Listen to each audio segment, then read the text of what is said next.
જય માતાજી, મનીષ ગોહિલ. અને મસ્ત બ્લોગ બનાવવા જવું છે. આમાં તો પછી અમુક ટાણે બોલીને તો અમુક માણસ એમ કહે છે આ ખોટું છે ને આવું કાંઈ હોય નહીં. ઘણા બધા માણસોને કહે, પણ હવે આપણે જે લત પકડાઈ ગઈ છે એ લત આપણે પકડી રાખવી છે, મૂકવી નથી. તો આપણે વિડીયો બનાવવાનું શરૂ કર્યા ને તો ઘણા બધા માણસો એવું કહે છે ભાઈ આવું કરાય ને અરે ખરાબ લાગે ને આવું કાંઈ હોય નહીં. હવે કોઈને સામું જોવું નથી, આપણે આપણી ત્યાંથી મહેનત શરૂ રાખવાની છે. પહેલાં એક મેં આઈડી બનાવી હતી મનીષ ગોહિલ.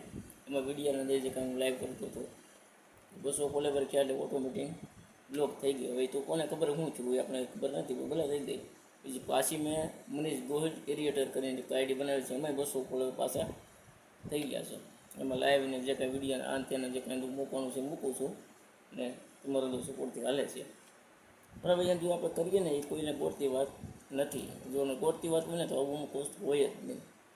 આપણે વિડીયો મૂકીએ છે તો ફોટા મૂકીને કાંઈ પણ વસ્તુ કરીએ ને તો આપણા કોઈ અગાવાલા હોય ને એ આમાં સપોર્ટ જ નહીં કરે. અમુક ના પર જતા દાંત કાઢશે, સપોર્ટ પૂરે તો વાત સાઈડમાં આવી ગઈ, પણ સપોર્ટ નહીં પૂરે. ભૂલે નહીં પૂરે જે આગળ વયા જાય રહે છે વયા રહે. હવે એ એની કૃપા હોય તો થાય ને તો ન થાય. અને વિડીયો હાલે ન હાલે એની સામું કાંઈ આપણે જોવાનું થતું નથી. આપણે દરરોજના માટે વિડીયો બ્લોગને જે કાંઈ નાખવાનું છે. ને હવે હમણાં જાગૃતિ બારિયા અને અથવા હું મનીષ ગોહિલ પોતે વિશાલ પરમારને મેં એક ક્રિએટરમાં ફોર્મ ભર્યું છે. અમે એક વોટ્સઅપમાં સ્ટેટસ મૂક્યું એટલે ઘણા બધા કોઈ લાઈક જ ન આપી. રેડી ને હમણાં મોવા જવાનું છે એની કોઈ જગ્યાનું કન્ફર્મ નથી જવાનું થાય ત્યારે અમે સ્ટેટસ જણાવીશું.